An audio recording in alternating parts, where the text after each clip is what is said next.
Assalamualaikum warahmatullahi wabarakatuh. Apa khabar semua murid-murid Tiga Sidik?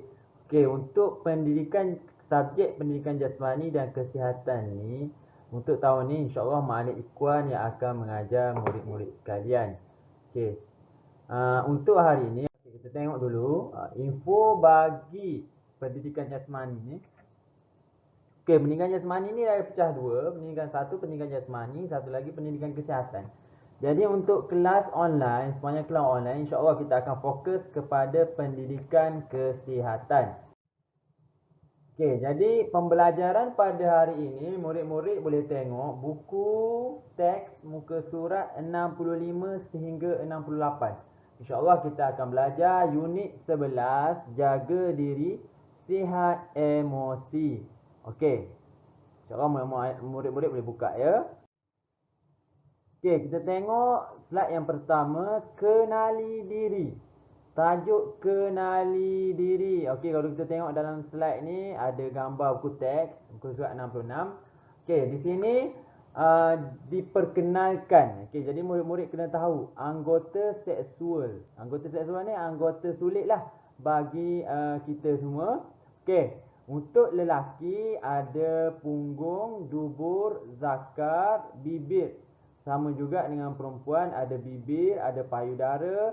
Bezanya perempuan ada faraj dan lain-lain. Okey, jadi murid-murid kena faham betapa pentingnya anggota ni untuk dijaga. Okey. Jadi kalau awak tengok kat bawah tu, lindungi anggota seksual. Katakan tidak jika ada yang hendak. Okey, jadi sekiranya orang lain atau tak kisahlah sesiapa pun hendak menyentuh, melihat atau merakam atau mengambil gambar atau memaksa menyentuh, hendaklah kita semua mengatakan tidak pada mereka yang cuba-cuba untuk membuat perkara sedemikian. Okey. Okey, kita akan ini contoh cara-cara kita menjaga kehormatan seksual kita, kita menjaga kehormatan diri kita. Macam mana? Antaranya yang pertama, kita hendaklah memakai pakaian yang sopan. Murid-murid kena berpakaian sopan. Tak kisahlah dalam rumah ataupun luar rumah. Luar rumah tambah lagi. Sebab itulah Islam ni menggariskan ada tata cara pakaian yang betul. Okey, kemudian apabila hendak menyalin pakaian, hendaklah menutup pintu bilik. Tak boleh buka pintu. Jadi kena tutup supaya tiada orang yang melihat kita menyalin pakaian. Sebab apa? Kalau ada yang lihat, dia boleh membawa kemudaratan kepada kita semua. Okey. Yang ketiga, mengelak melalui tempat sunyi seorang diri. Janganlah lalu jalan-jalan ataupun tempat yang tak ada orang kat situ. Jadi membahayakan diri. Boleh berlaku macam-macam perkara yang kita tak nak, tidak diingini. Okey. Apa yang berlaku kalau kita tidak menjaga kehormatan sosial, kehormatan maruah kita? Yang pertama, kita akan mendapat malu, kita akan rasa malu dan emosi terganggu. Kawan-kawan kita pun tak suka kat kita sebab kita tak jaga. Kemudian maruah keluarga kita tercalat. Keluarga kita pun marah kat kita disebabkan kita tidak menjaga dengan baik. Kalau kita dah menjaga dengan baik, itu cerita lain. Tapi kalau kita tak menjaga kehormatan, maka inilah kesannya. Okey. Ni antara contoh-contoh sentuhan dan perbuatan yang tidak selamat daripada orang lain. Okey. Ni adalah perbuatan daripada orang lain di mana yang pertama, apabila ada orang nak menyentuh alat sulit kita tu, jadi ini adalah sentuhan tidak selamat. Meraba dada, menyelak baju atau menepuk punggung.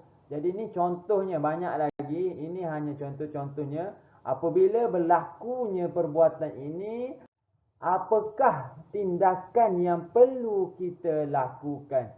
Di sini Ma'alif nak bagi tahu antara tindakannya. Yang pertama, apabila tiba-tiba contohnya ada orang datang nak peluk kita, nak raba kita, yang pertama kita kena mengelak, menepis, kena tolak dia ke macam mana ke.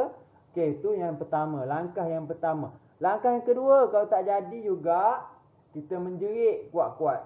Tolong, tolong. Kita jerit je kuat-kuat, insya-Allah ada orang akan bantu. Kemudian kita laporkan perkara tersebut, kita bagi tahu perkara tersebut. Kalau contoh perkara tersebut berlaku kat sekolah, kita bagi tahu muallim, muallimah. Contoh berlaku kat luar, kita bagi tahu ibu bapa kita. Jadi benda ni kena beri tahu. Jangan sesekali memendam rasa, diam je. Jadi awak semua kena beritahu jikalau berlaku perkara-perkara yang kita ketahui sebentar tadi. Okey. Jadi kesimpulan bagi tajuk hari ini, bagi pembelajaran hari ini, yang pertama, kepentingan mengetahui bahagian anggota seksual, anggota sulit kita. Kita nak tahu mana faraj, mana zakar, mana dada. Jadi kena tahu. Jadi kalau ada orang yang cuba untuk menyentuh, mengambil gambar tu, kita kena bertindak dengan segera. Okey, sentiasa menjaga keselamatan anggota seksual, mengetahui keadaan sentuhan tidak selamat, kena tahu macam mana orang tu datang, keadaan sentuhan tidak selamat tu, dan kita perlu membuat tindakan yang pantas sekiranya berlaku sentuhan tidak selamat. Okey, itu kesimpulan untuk tajuk pada hari ini. Jadi murid-murid, untuk tugasan murid diminta untuk menyenaraikan 3 tindakan yang perlu diambil jika berlaku sentuhan tidak selamat pada anggota seksual di dalam buku tulis. Jadi maknanya nak 3 tindakan untuk apa yang awak akan ambil kalau ada orang kacau awak, ada ganggu awak atau melakukan sentuhan tidak selamat. Okey, dah selesai buat semua tu, awak boleh hantar gambar tugasan pada Muallim Ikhwan di talian WhatsApp. Okey, itu sahaja untuk hari ini. Sekian, terima kasih. Assalamualaikum warahmatullahi wabarakatuh.